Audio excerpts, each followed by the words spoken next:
What's going on, it's the Polygon Don, and today I want to talk about 5 more hidden gems from my PS4 collection. We've got a strikingly simple yet beautiful puzzle game, a stunning hand-drawn turn-based RPG, a weaponised arcade racer, and much more. So with all that said, let's dive in.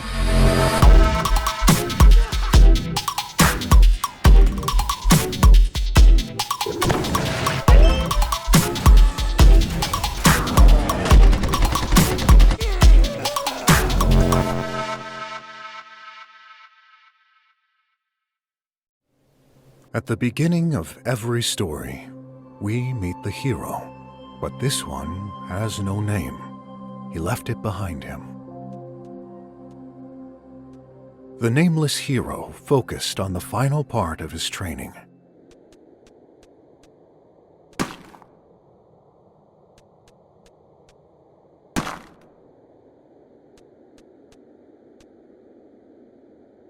The land was peaceful now, and the nameless hero has left the sword behind him.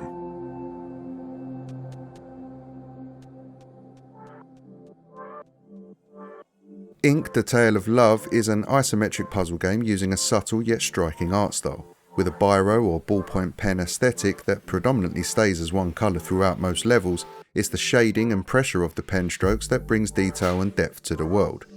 And as someone who is known to doodle with a pen from time to time, this creative display of artistry just spoke to me and in my opinion looks fantastic. Geometric in its architecture, the structures and the levels as a whole are incredibly pleasing to look at and well designed. Even the tiny characters on screen move smoothly and are surprisingly emotive in their animations. The story follows a rogue samurai called the Nameless Hero who is on a quest to find and save the love of his life, Aegis, a painter whose paintings have been scattered throughout the land and act as the game's optional collectibles. Very soon, a second main character to the story presents themselves in Adam, a comic book artist come god and creator of the samurai's world. What starts off as relatively light-hearted, the story actually ends up going to some surprisingly dark places. I won't say any more on the matter here so you guys can experience it all for yourselves, but I found that it ended up being a lot more engrossing than I was expecting, especially from a short and sweet puzzle game like this. As far as the puzzles themselves go, they're all relatively manageable. Only a couple had me stumped for a moment, and as you might expect, increase in difficulty as you progress. What you'll mainly be doing is opening pathways for the samurai to literally progress through the world. It might be by pressure pads opening doors or constructing basic structures using 3D geometric shapes to reach ledges and trigger switches, etc. You can push or pull boxes and levers as well as conjure up certain shapes out of thin air to solve the brain-teasing problems the game throws at you. What is nice and definitely makes it all a bit easier is that each level provides you with exactly what you need to overcome its challenges.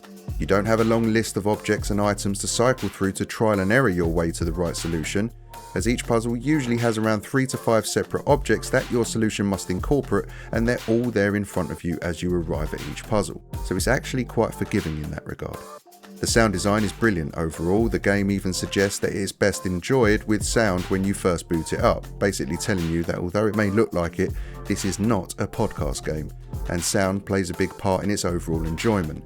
So I slapped the big headphones on and cranked up the volume, and what I heard was really lovely contemplative music, reflecting not only the Asian influences in the game's story and visuals, but it's also just the kind of vibe you want when trying to puzzle your way out of something.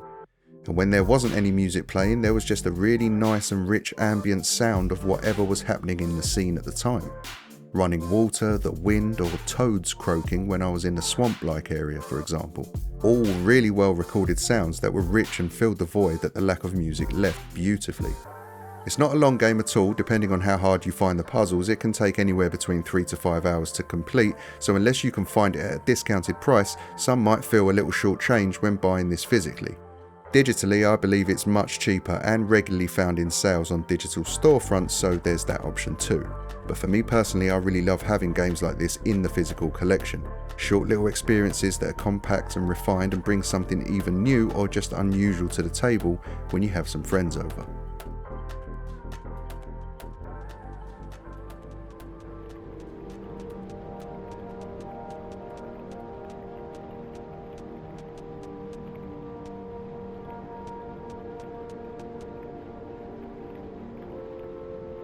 The paper holds many memories from the artist's life, but he wouldn't want you to look at them.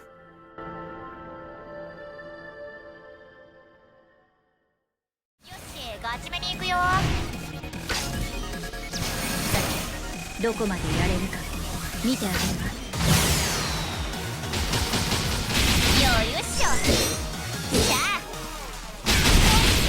ほら打ち上げていくよ。ほらよぼぼよいしょ。これも打ち上げていくよ。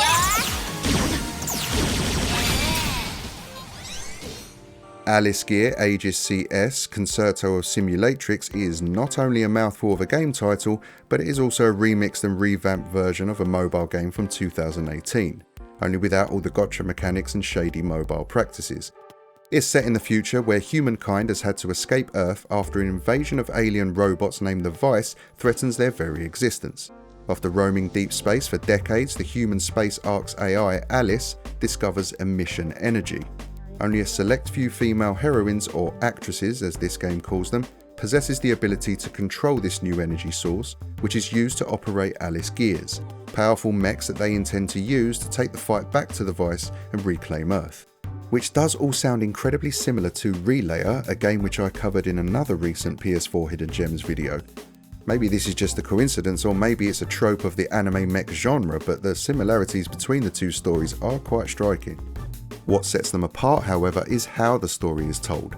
In Alice Gear Aegis, you will select one of over 20 actresses when you start a new campaign, and are asked to road test a new computer program that is able to simulate actress versus actress battles. You will move along a hexagonal grid, choosing which direction to go when the path branches off, and some tiles will hold loot pickups like cosmetic items, while others will contain one-on-one battles that, when completed successfully, grant you XP and money.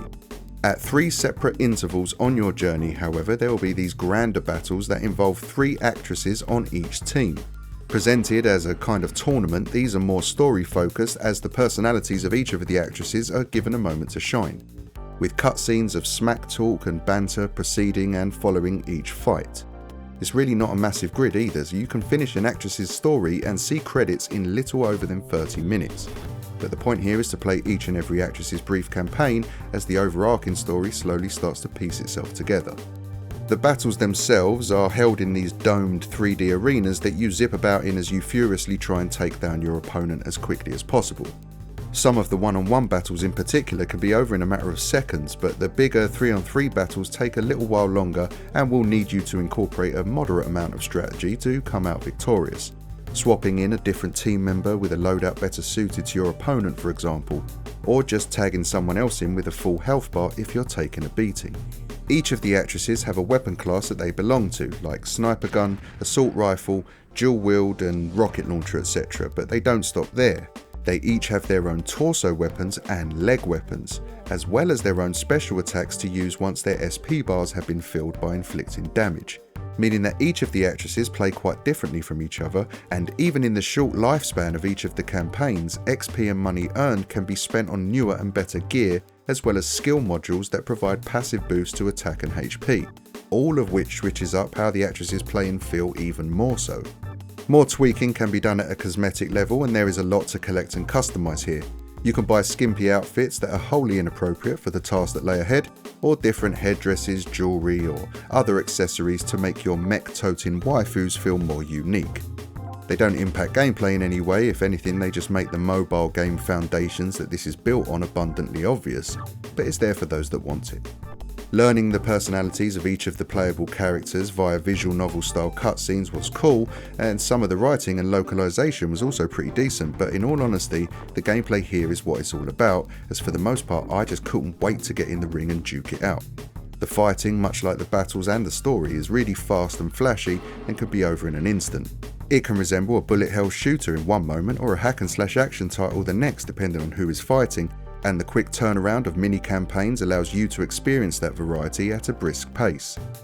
I wasn't sure about this game when I first started playing, but I'm really glad I stuck with it as it ended up being surprisingly addictive and my go-to late night guilty pleasure. It's not going to be for everyone, but for those of you with a soft spot for mech piloting action games, you might want to keep an eye out for this the next time you're game hunting.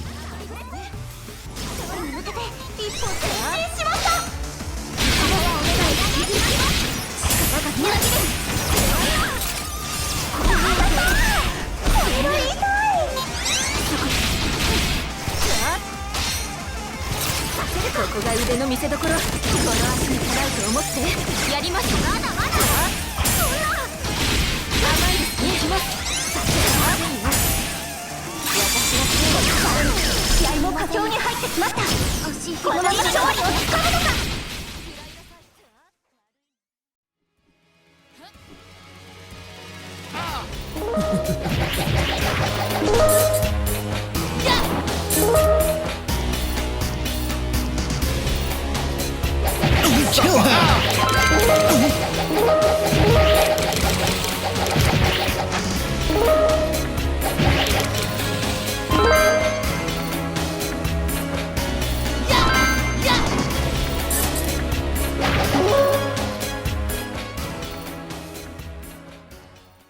Wallachia Reign of Dracula is a 2D side-scrolling action platformer from indie developers Megami Games. With it having Dracula in the title and it looking the way it does, the early games in the Castlevania gamography is a clear inspiration that's obvious just from looking at the game case. But it plays quite a bit differently than those games, and in terms of its story is a lot more grounded in reality.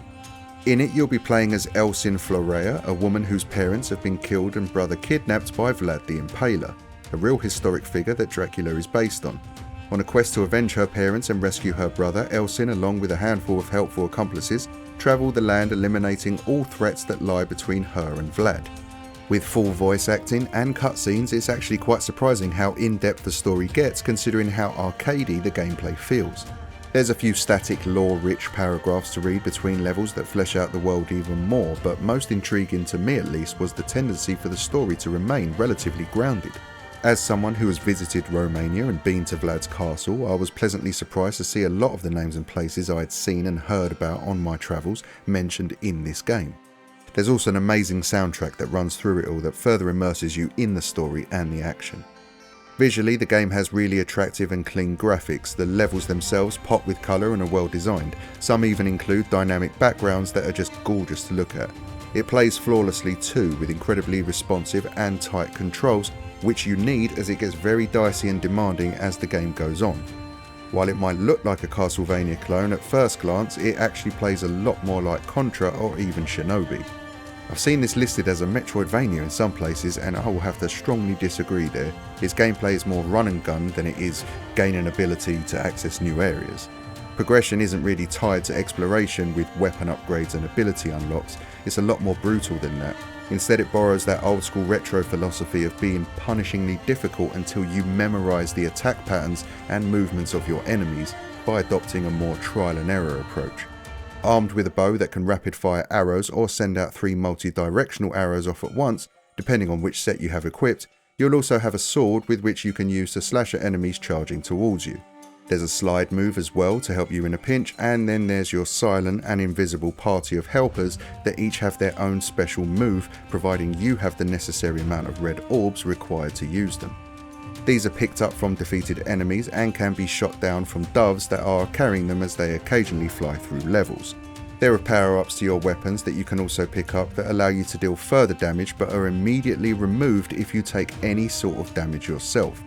So even with the little help the game does provide to ease the challenge, it rarely sticks around long enough to make it something to rely on.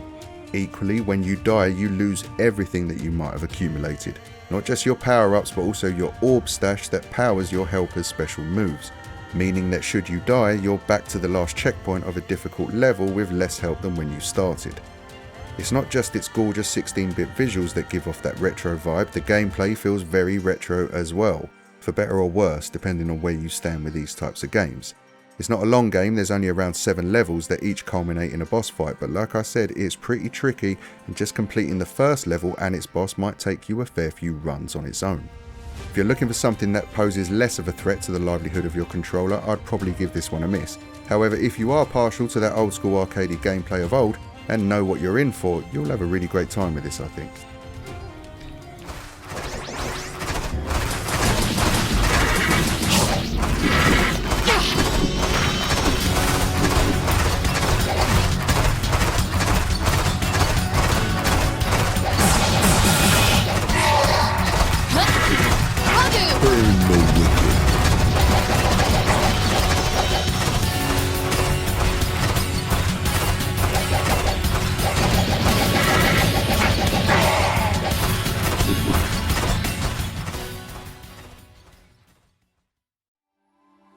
think of it this way.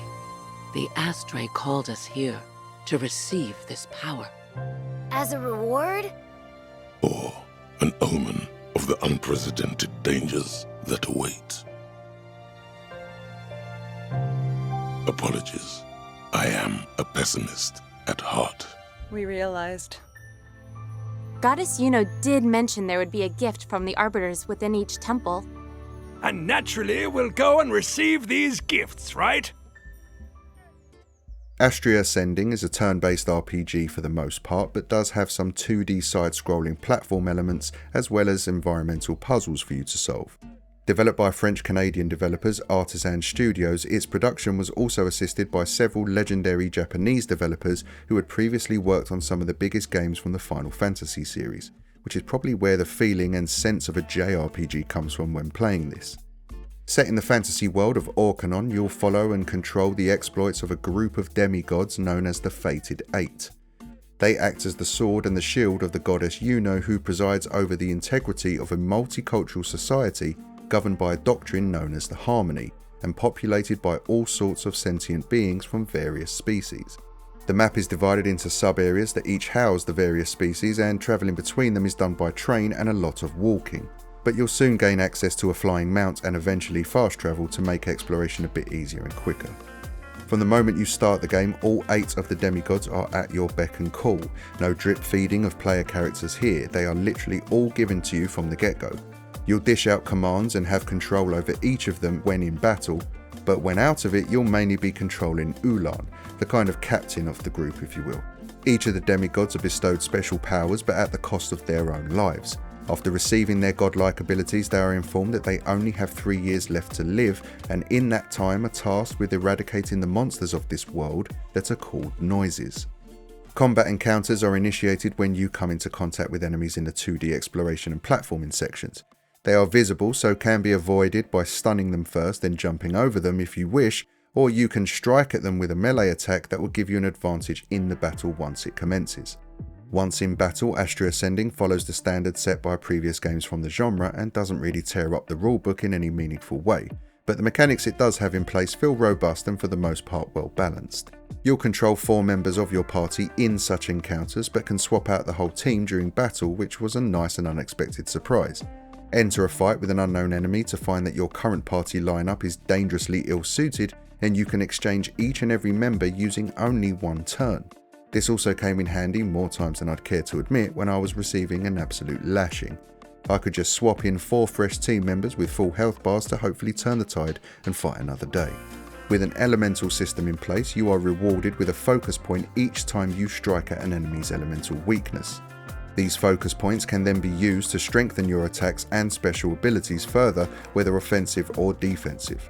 Using them can make attacks up to 4 times more powerful than their standard damage output, with the same rule applied to healing skills. However, the enemies you'll encounter have their own focus meters that they can use to enhance their own attacks, which can quickly overwhelm you if you're not careful. Some characters are a little light on special moves and abilities, but can instead summon creatures into battles to do their bidding. And again, focus points can be spent on making these summons even tougher and more resistant to damage.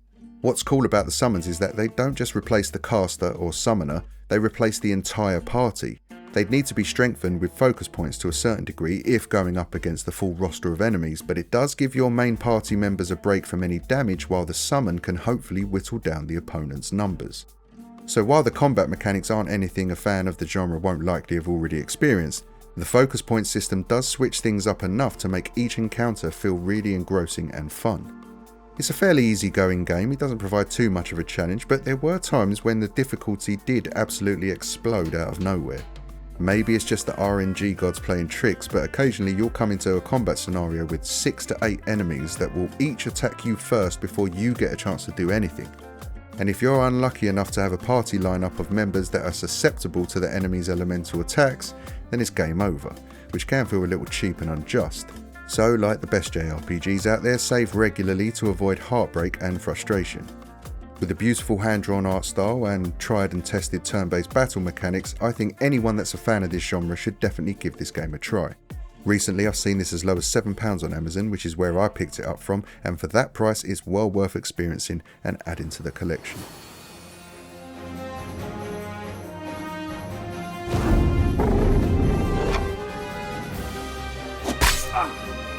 turn now.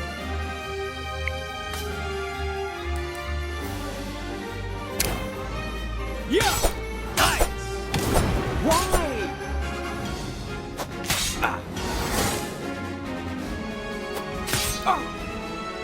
Ready.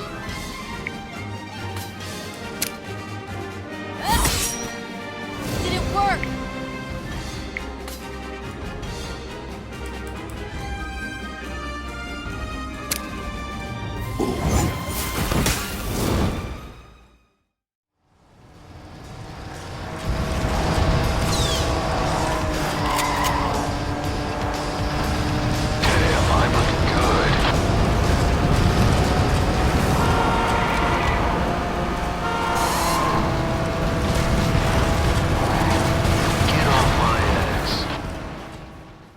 Gas Guzzlers Extreme is a combat racer with arcade sensibilities from developers Gamepires.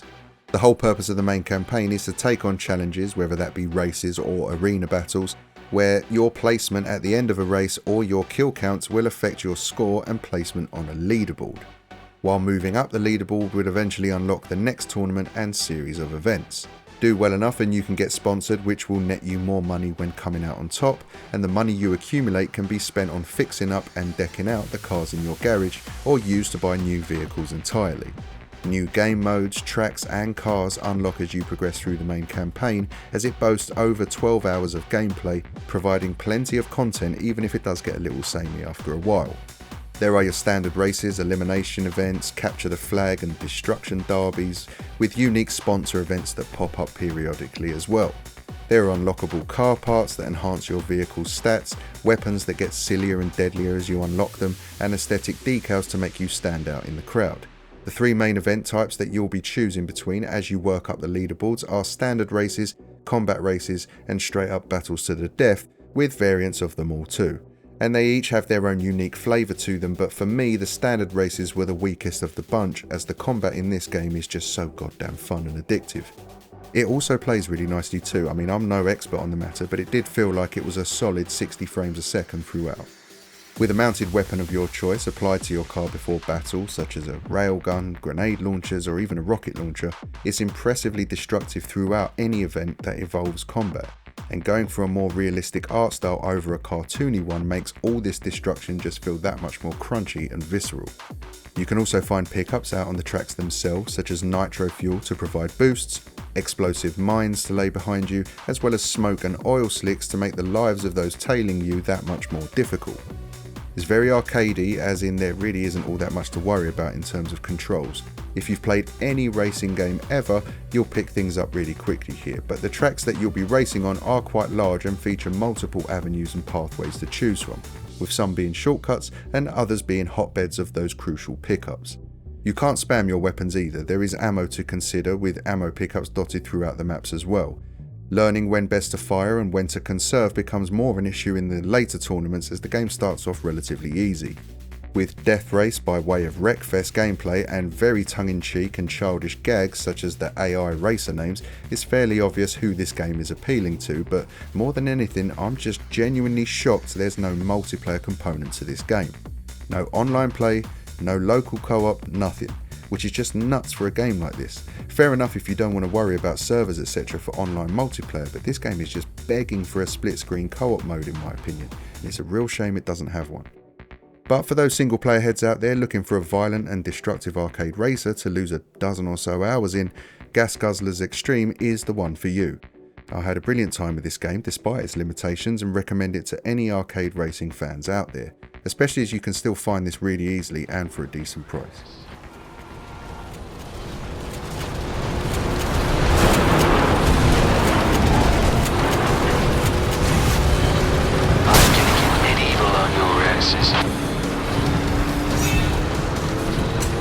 First blood. Sharpshooter.